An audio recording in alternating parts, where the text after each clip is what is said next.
काय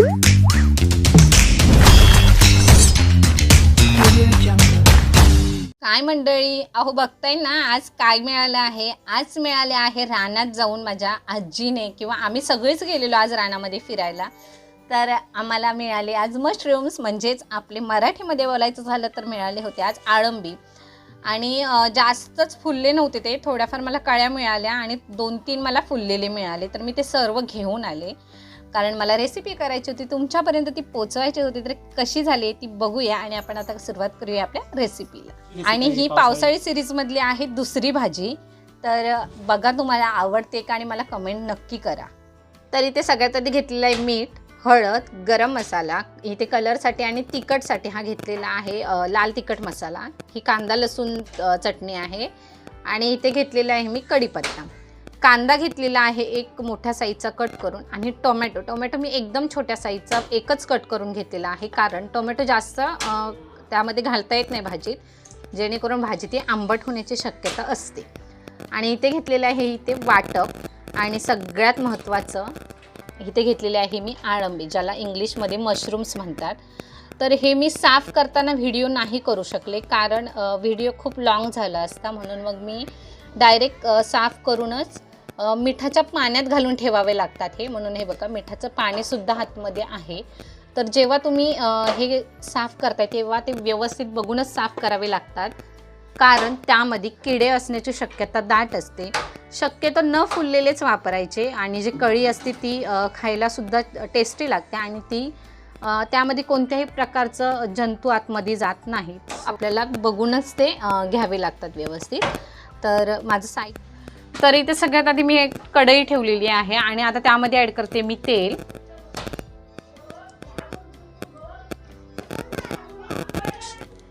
तर इथे मी कढई ठेवली आणि त्यामध्ये मी तेल टाकलंय. तेल सुद्धा गरम झालेलं आहे. त्यामध्ये ॲड करते मी हे कढीपत्त्याची पानं. आता त्यामध्ये ॲड करते कांदा. कांद्याचं प्रमाण थोडंसं मी जास्त ठेवलंय कारण थोडाफार कांदा सुद्धा टेस्ट देतो जेवणात. तर थोडंसं मी परतवून घेते कांदा आणि कढीपत्ता तेलात भाजल्यानंतर कढीपत्त्याची जी टेस्ट असते ती सुद्धा कांद्यात उतरली जाते. कांदा जास्त वेळ भाजत राहणार नाही, मी लगेचच त्यामध्ये ॲड करणार आहे मी आता टोमॅटो नाही घातला तरीही चालतो, ऑप्शनल आहे. आता आपण हे दोन्ही सुद्धा एकत्र व्यवस्थित छान भाजून घेऊया.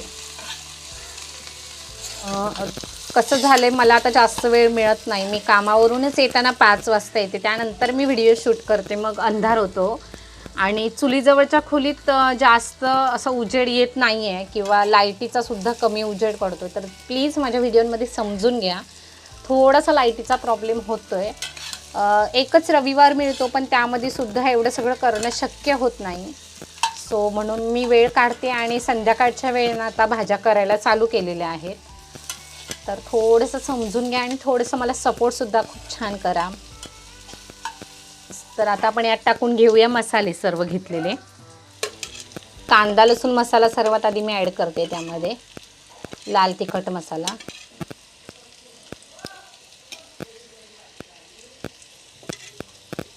हळदी पावडर आणि गरम मसाला. तर मी जसं तुम्हाला मगाशी सांगितलं होतं, आळंबी मी साफ करून घेताना मिठाच्या पाण्यात ठेवून दिली होती.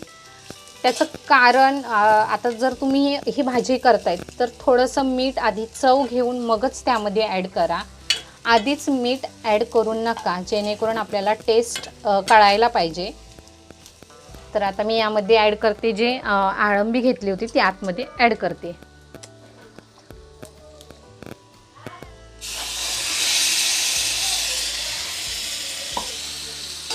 फोडणीचा खूप छान वास आला.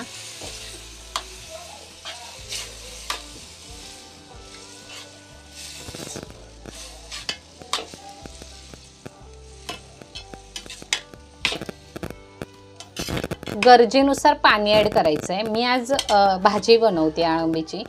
आमच्याकडे आमटीसुद्धा ह्याची केली जाते. ॲक्च्युली काल रात्रीच आम्ही याची आमटीसुद्धा बनवली होती आणि मला थोडीशी याची भाजीसुद्धा बनवायची होती, म्हणून मग मी भाजी बनवते. त्यामध्ये लगेचच ॲड करते मी वाटण आपण घेतलेलं ते ॲड करते.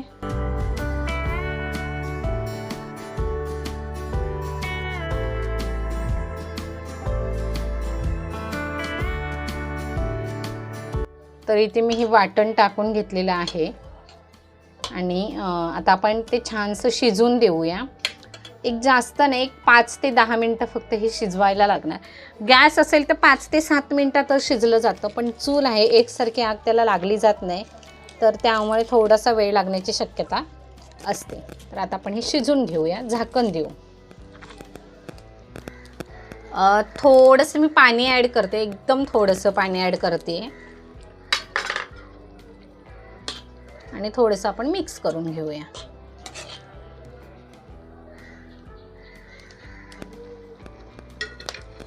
तर मी इथे हे काढून घेते ढाकण.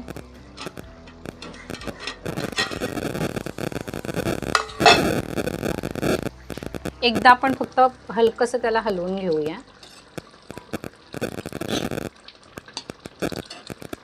आता मी न झाकण देता शिजवणार आहे.